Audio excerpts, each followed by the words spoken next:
AVSA Library Committee is pleased to present this educational video from the 2015 National Show in Kansas City. Following judging of the show, two nationally recognized master judges provided a critique during a recorded walkthrough of the design division of the show. Their diplomatic comments are intended to be an educational tool to teach design concepts to our viewers. Okay, I would like to introduce Mr. Bill Foster and Mr. Paul Kroll, and they have been so generous as to offer their time to walk us through some of these designs, and they're going to give us some tips and clues as to what designs got what award and why. So thank you, Bill Foster, and thank you, Paul Kroll, and what can you tell us about these designs? Thank you. It's important for us to start out saying that this is not doing a post-mortem on the judging, but rather to inform anyone watching about what to look for in designs, what do the judges look for in designs, and how do we rate them on our scale of points, because that is what's taken into account. Very often people who are viewing designs will say, I like this or I don't like that, and that's human nature. But judges have to know why it's a favorable design or an unfavorable design. This first one starting here is a interpretive plant arrangement, and as we look for interesting line, rhythm, sweep, balance, the plant should be the focal point of the design, and this is very interesting, color patterns and textures that are there. Nicely done. There's a bit of a void at this stage, at this point, and the judges felt that perhaps if something else had been there, it might have helped to fill in. Or perhaps it just reverse the plant. Reverse the plant. Yeah. Okay. I have heard a lot of feedback from judges that do talk about just positioning, and can you talk a little bit about that? Very often in designs, positioning, a design doesn't always have to be viewed straight on, but rather sometimes if you turn it just a little bit, it gives more depth to the design and adds another dimension. So that's always a good thing too. We may talk about that as we go down the line here. Okay, and we're moving down. Okay. This one is a smaller one. There were no dimension material and there. no transitional material there. It's not a really good quality plant itself. Paul, can you tell me a little bit nice. what you mean by transitional material? Well, we like to have the African violet, the line material, and then there should be some kind of transitional material. It's just a bit here, but if there had been something more that would have helped. A little more contrast would have helped there. This is an interesting design, again, in the same class. This is one that I personally would have liked to see tilted a bit. If this had been changed, if we had moved the whole design this way, the violet becomes more prominent. It shows the mouthpiece and the shape of the saxophone. And this is our transitional material. This is an extension of the line. It's amazing what a difference that made. Just a little turn will make worlds of difference. Another entry in this same class. Here the transitional material and the figure at the back, the modern dance figure, if you will, seem to overwhelm, even though the violet is quite attractive and prominent. But there again, perhaps a turning a little bit might have helped. And a lot of times they use accessories to try to come with the theme of the show, and sometimes you don't need it. Sometimes it's overpowering. This is not too much out of sync here. Thank you, Bill. Tell me again about that, please. Some people tend to overemphasize the schedule, the theme of the arrangement by using too many trinkets and things. Now, this is not overpowering, but this might have been enough.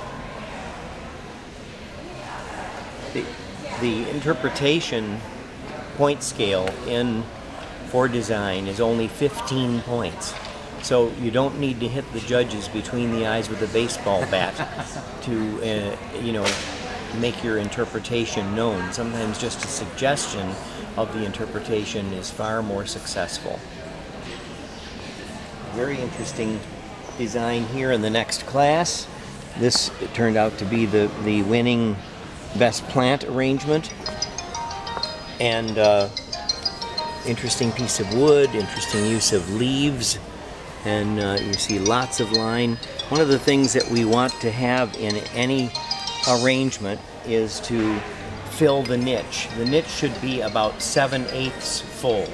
Sometimes we see very nice designs, but they only come halfway or 3/4 of the way up the niche, and that doesn't, the niche is the picture frame. It needs to be filled.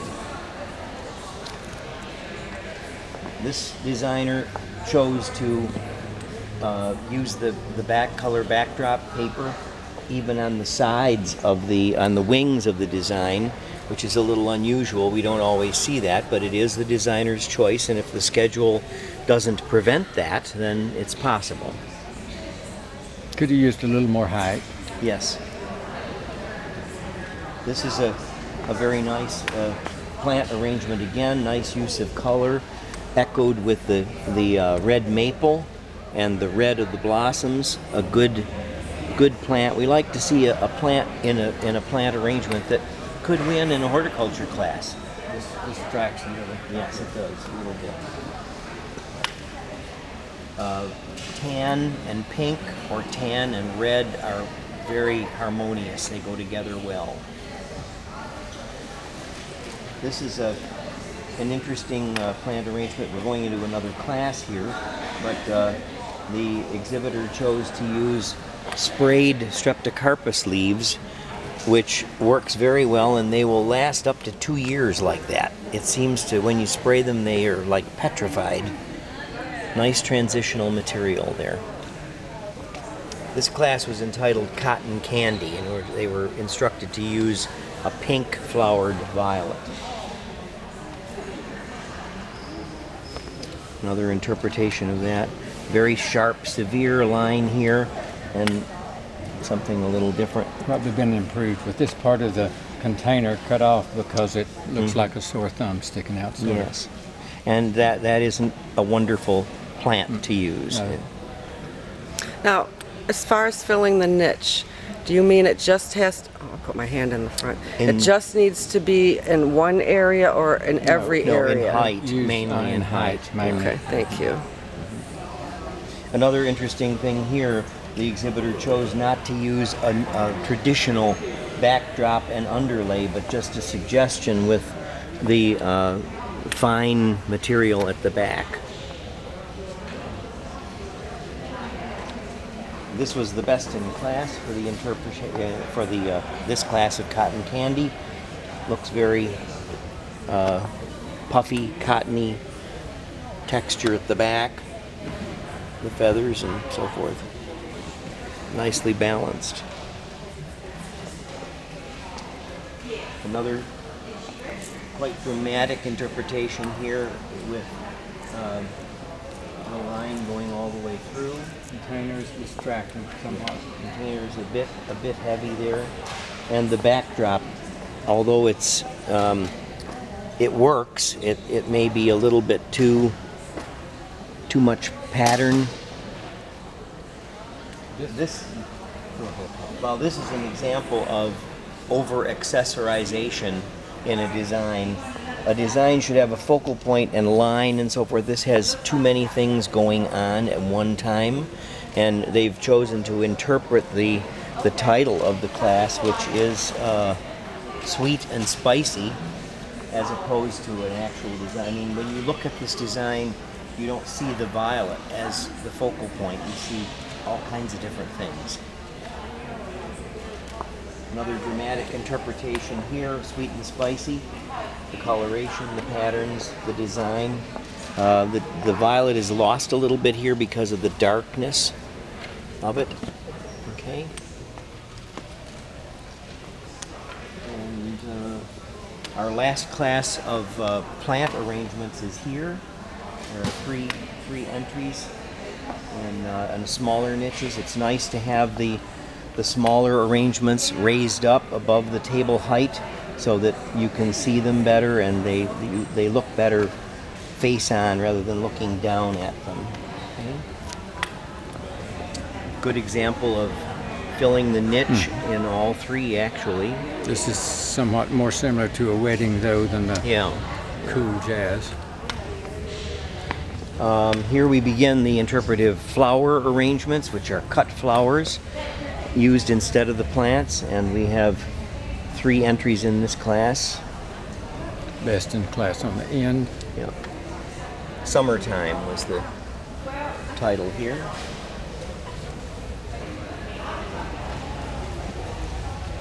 Here we have several entries of a large class, and this was supposed to be a Stardust, the tune Stardust, and it was supposed to be a celestial kind of design.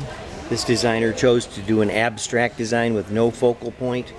Here we have a focal point, whatever. Here we have stars speckling in the background, that sort of thing. This is an example of a container actually making the design.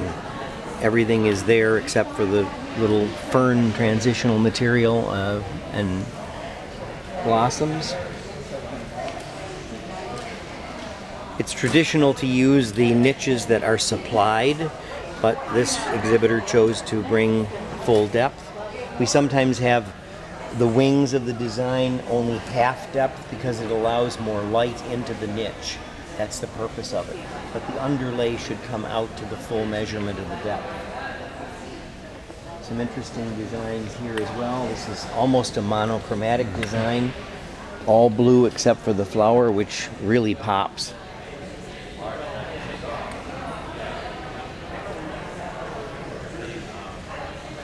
Some more of the same.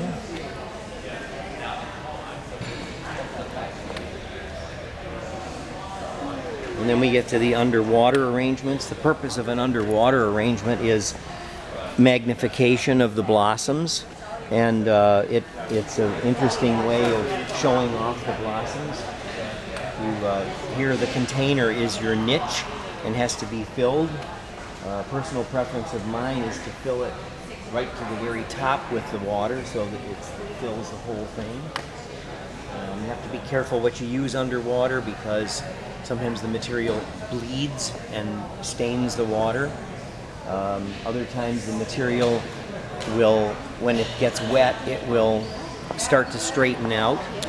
Light colored blossoms will tend to go clear, so you need to stick with blossoms that have color and texture to them if they're going to hold up underwater. But I've really heard that, and I've done underwater, that's what I do, you need to test your blossoms, because I have used dark blossoms that have turned clear in a day or two. So just because it's dark doesn't My policy necessarily is to mean... feel of the blossoms, and if they feel thick, they usually will hold up. Thank you, Bill.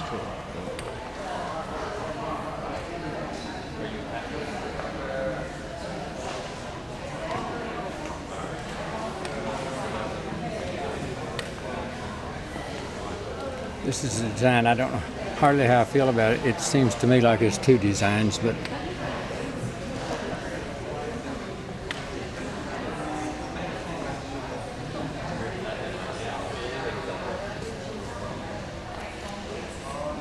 The interpretation of this class is interesting. That the title was Night and Day, and they wanted it to be a black and white design with the exception of the flower, the blossom, and so there's some very interesting interpretations here.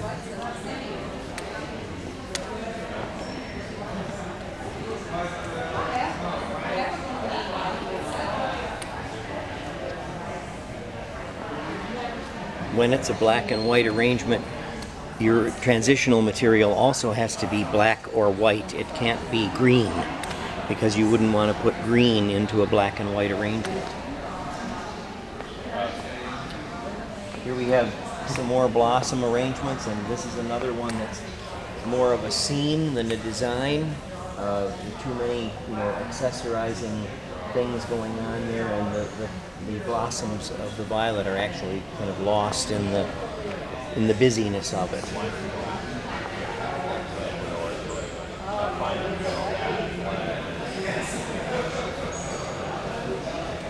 A very dramatic design here with the purple. The line material and all kind of gets lost, but it's there. You look for it.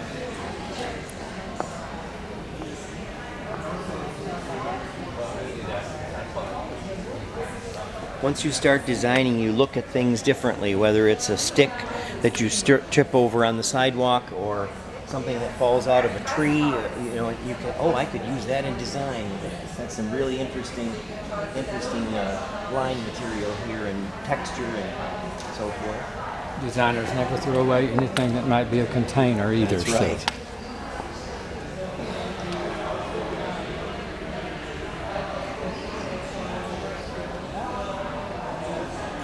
Another dramatic interpretation here with the red and white.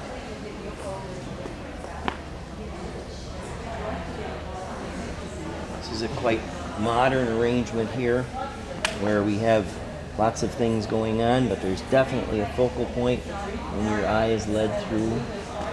There's rhythm, there's movement, there's depth, textures, lots of things going on. Beautiful design.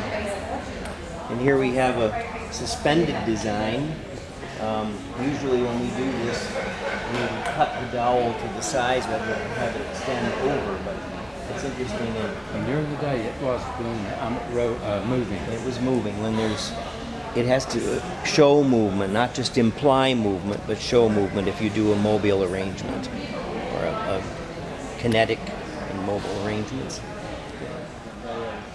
Actually, the icon in that is the landscape plan. The violet does not have to be the focal point of the landscape plan, but there must be at least one used.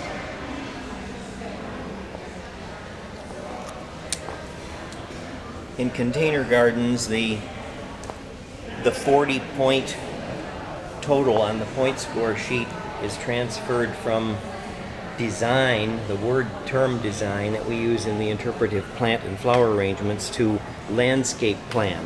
So it implies that we want to have heights and depths and different textures going on and not just a flat plane.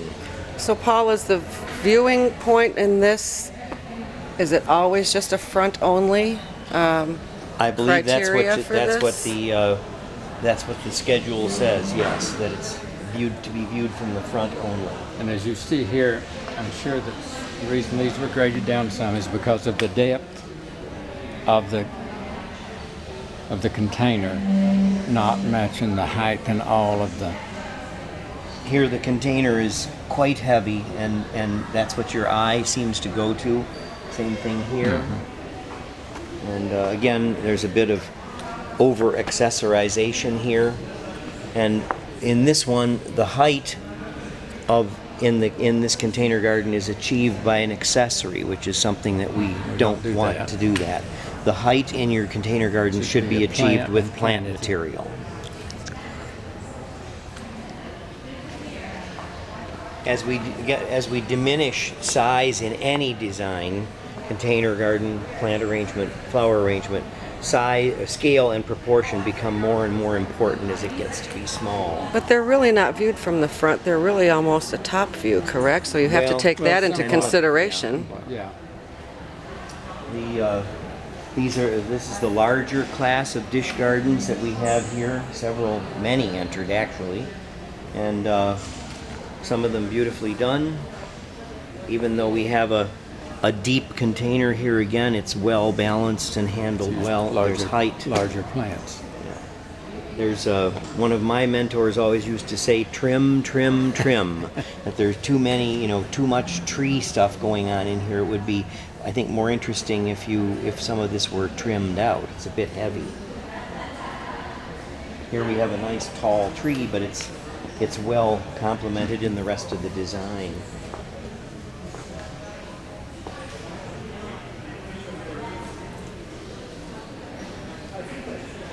Container gardens traditionally do not have titles because we don't want them to be manipulated. Here we have an example of an accessory, but it's a dry or a dead tree, but that's not used to achieve the height. The plant material is used to achieve the height, so it's acceptable. Again, a bit heavy on extra material. This plant is a little large, a bit too large, overwhelms with the rest of it. Right.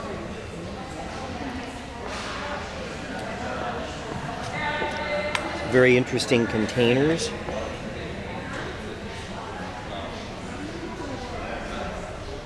But again, pretty flat. Mm-hmm. And this one the same way. Lots of violets in there, but it's very flat, and the color of the container detracts because that seems to be what your eye goes to.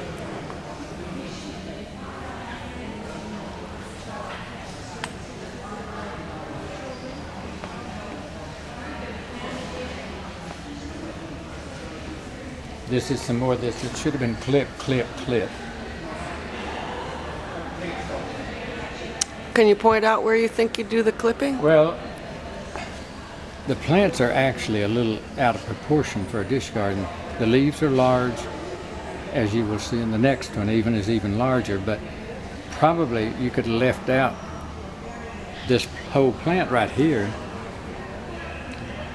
There appears to be a whole row of quote-unquote trees in this one and in this one, where you could have one or two or some varying heights, but instead of a large group of foresty kind of thing happening and at see, the back. this one has these plants at the front are fine, but they've used larger leaves, so it's all out of proportion with the.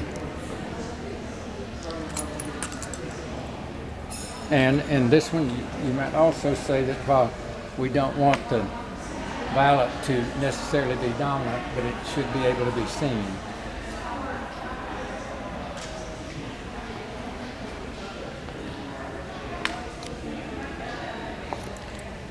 This next class is of small terrariums, and we have two entered here, and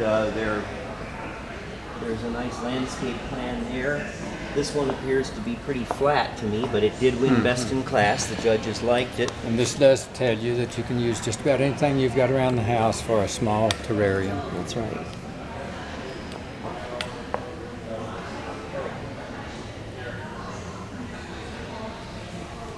The next two examples of terrariums are beautiful containers, but what you look at when you see these is the container as opposed to the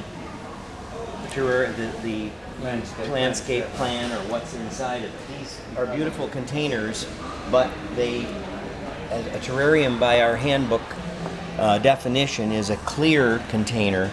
And this, with all the metal and so forth around it, this one as well, it detracts from the landscape plan, and you can't see it.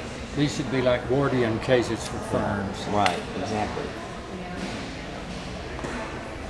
It's always more difficult to plant a round container than it is a square one, because the curved glass, if you don't plant it right, the plants look like they're trying to escape. So, this is nicely done because it's been well planted with the height there, and nothing is actually rubbing against the sides. It's very nicely done.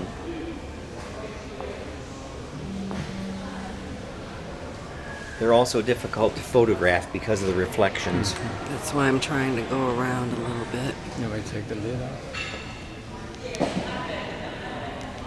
No, that's not where I was getting a reflection. It will not reflect as much with the lid off. But here we have another example of the container overwhelming the design. It's a really interesting container of a glass pig, and it serves the purpose of a terrarium, but again, the landscape plan is very flat, and there's a lot of stuff going on in there, and it's difficult to plant. Another thing that we strive for in terrariums especially is to have the the soil level that's visible at the front to be as low as possible at the base, so that we don't have this big, you know, a big distraction of soil level there. And you like to use what many years we've called gradation, Yes. where everything's not on a flat plane. Exactly. It's not to say that there isn't anything in nature that's flat, but as flat as interesting as hills and valleys and different gradation. Here's another one with a lot of almost distracting stuff. And you see plant material. the violet is way out of, Out of proportion. It's much larger than. and they've got two in there on top of that, but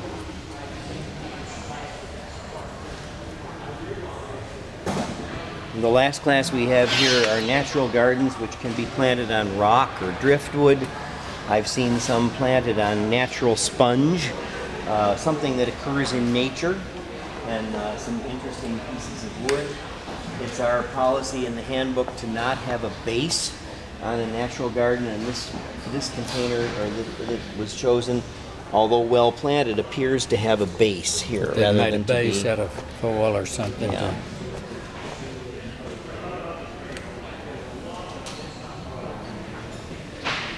It's nice to find a container that has many open planting areas that can be used.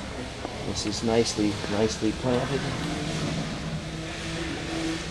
Here we have an interesting piece of wood, but it's not. It only has a violet in it. It would be perhaps more suited to be an unusual container than an actual. It doesn't fit the bill of being a natural garden. Two smaller versions here, another piece of driftwood, nicely done, and this person has used a seashell.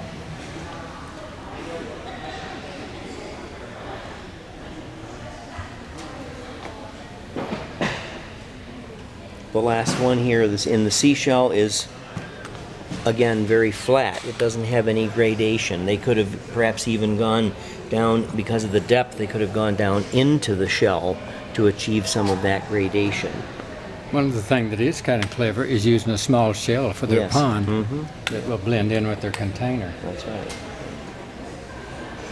Well, thank you very much, gentlemen. That was extremely helpful and a lot of good tips. And I'm just going to ask you, now that we've run through the whole display, is there any general comments that you'd like to add to that, or any tips? Besides, we went through niches, filling the niches, a lot of good advice for designers, the bases.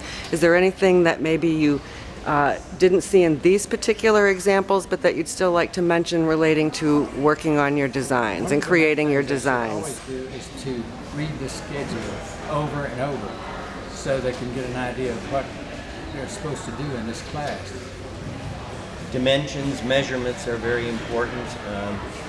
The schedule is the law of the show, and you need to be sure that you're not violating any of the rules in that schedule. Whenever I talk about designs to clubs or individuals, I always like to say growing is great, but designers have the most fun. Yeah.